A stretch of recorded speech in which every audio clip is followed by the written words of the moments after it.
Welcome back to America Trends, being broadcast from sunny Southern California into 32 million homes and counting. I'm Barry Nussbaum filling in tonight for Dr. Gina, who'll be back shortly. Joining us tonight is J.J. Surbeck.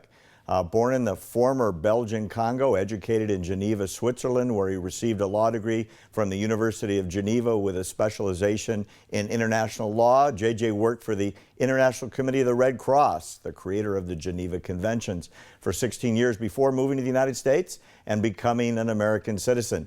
For the past 7 years, he's been the executive director of an educational nonprofit called TEAM, Training and Education About the Middle East. JJ, welcome. Great to see you again. What do you make of this horror in Paris? What is surprising is that so many people were surprised and shocked. It was coming. It was announced. ISIS and most of the fundamentalists made no bones about it. So it's kind of interesting that after Charlie Hebdo, the massacre over there, everything went sort of back to normal. Right, we forgot about it We already. forgot about it in no time.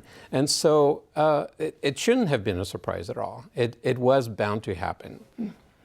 So now that it's happened on a much bigger scale, you know, the most obvious question is, how could this have happened? What's behind a horror of this magnitude in the 21st century, in Paris of all places? Absolutely. The fundamental fact that I think people really need to understand, and even to this day, after all these attacks by Muslim fanatics all over the world, a lot of people still do not understand one simple thing: they are not like us. They have a different mindset, they have a different background, they have different rules, and that is not to demonize them, but just to acknowledge the facts. And you cannot deal with someone, you do not negotiate a contract with someone who plays by completely different rules. Right. And that is basically what we're dealing with. So you have people who deal with us in many ways, but in fact are not dealing with us in the way we assume they will. So even in Israel, where they should know better, you still have a portion of the population that believe that it is possible to make peace with the Palestinians because they take the view that the Palestinians are like them. We are making the same mistakes when you're talking about the fanatics. So we have to really understand that you have to start from scratch and understand where they're coming from, and it's not where we are coming from. Our values are not their values. That's the most important factor. If you're right, and I think you are. I've read your writings for a very long time, and I advise our viewers to check him out. He's a prolific writer on this subject. It sounds like you don't have a lot of hope for a peaceful hug and a high five and a kumbaya song between us and them. Not right away. It's going to take a long time. I think we really need to reassess how we are handling our welcoming. And this is the mistake that the West has been doing.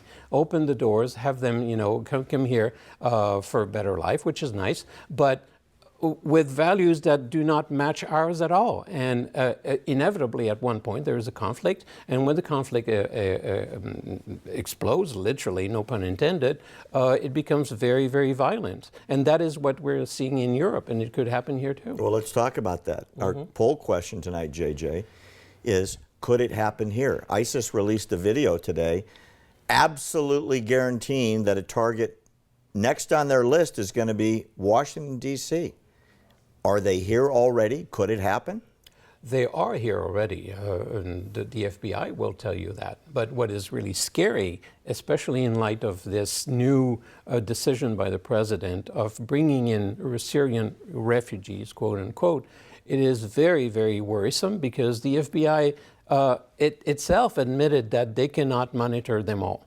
So I've had discussions with people, and they tell me, "Oh no, don't worry about it because we're vetting them. We have the structures in place. We can do it." No, the FBI says it's impossible. We're completely outmanned and outgunned. So this has, in order to stop this, first and foremost, we have to stop importing them as they are. You don't want to let go of your compassion. I think it's really important. It's a fundamental American value. But compassion leading to suicide makes no sense. Right. And this is what we're dealing with. So are you saying it could happen here? It will happen here? Most likely, absolutely. Of a scale that we just saw in Paris? Oh yeah, if not worse. I think I've been predicting for years that there would be blood in the streets in Europe for years, and finally it happened. And unfortunately, I was correct, and it's going to happen here too. So we have to really do everything we can to prevent that from happening. But your previous guest, Micha Danzig, was saying that Europe is full of soft targets. We are too. Actually, we have a large number of very soft targets. We're a very open, free society. Absolutely. Anyone can go anywhere. It's part of freedom of travel and association.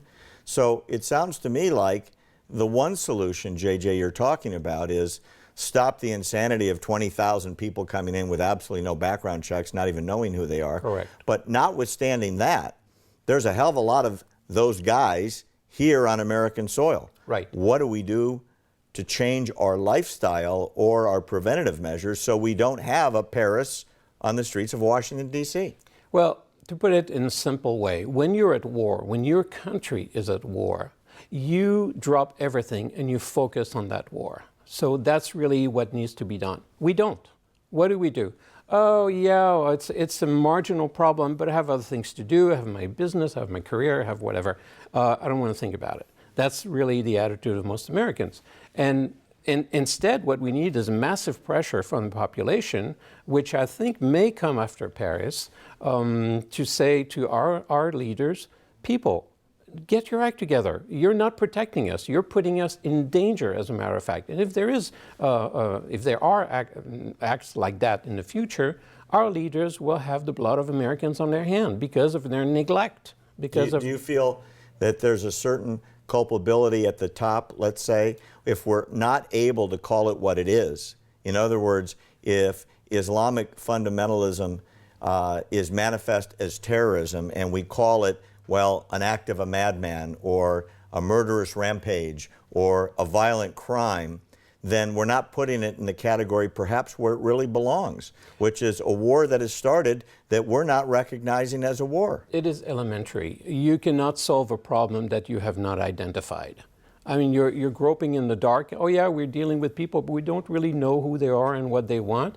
Come on. And that starts at the very top. The problem is actually at the very top. The president refuses to use the word Muslim. And unfortunately, all of these people are Muslim.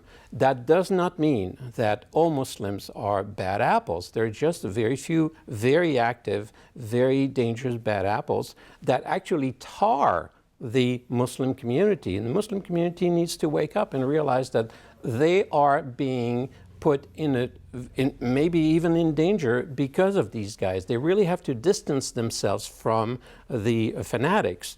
And you don't see much of that. And that is really problematic. So if it was the administration of President Surbeck, what would you do? What is your executive decree to change the landscape, to change the attitude of the American people and to lead us into a safer environment? Real quick to wrap it up.